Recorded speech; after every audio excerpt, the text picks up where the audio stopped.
Ayun, magandang hapon po mga kabagis. Kararating po natin galing sa trabaho. Totally wala naman tayong pasok na uli bukas.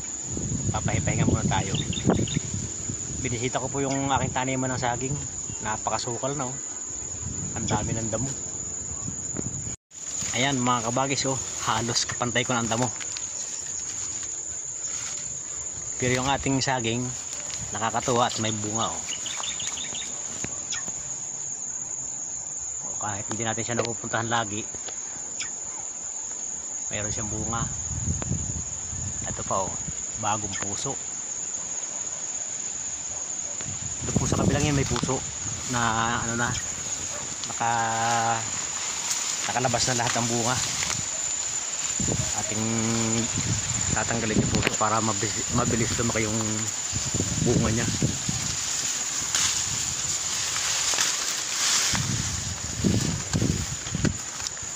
Yan, bago bunga mga kabagis oh. Bagong bunga. Tanggalin natin ang puso.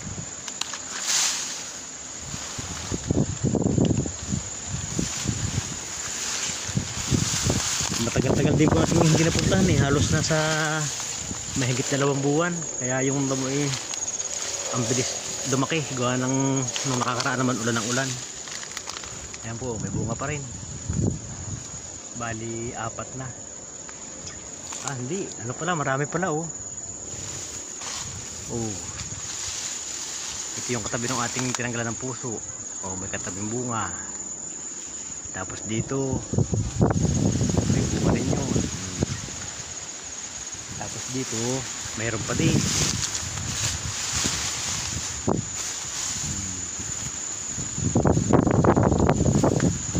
Yan, mga ilang buwan po ipakikinabangan na ulit natin yan. Dito meron pa rin oh.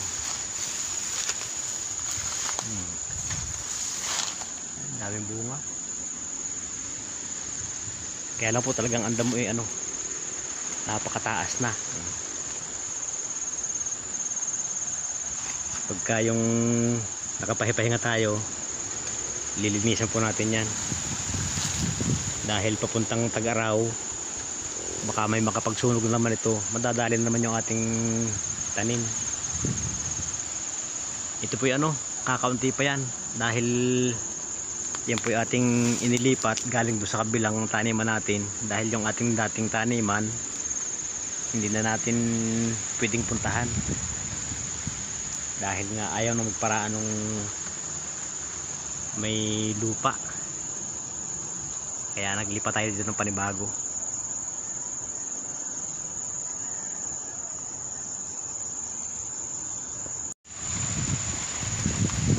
Lakas po ng hangin dito mga bagis. Buti na lang yung ating saging hindi na bubual. Yan po naman ni ano, itinanim ko yung 10 puno lang. Pero ngayon oh, ang kapal na. Sunod-sunod yung may bunga. Kaya nakakatuwa yung dati mong itinanim na siyam. Ngayon parang mahigit ng 100. Mahigit ng 100 puno oh. May maliliit, may malalaki. Yung pong iba nakuha na natin yung nung nakaraan. Nakuha na natin ang bunga. Kaya pinakinabangan na rin natin. Kumbaga sa kasabihan ng Tagalog ay sambot na sa pagod. Ngayon yung mga kukuhanin natin na yan yung mga tubo na. Wala na yung puhunan. Tubo na yan, pakinabang na.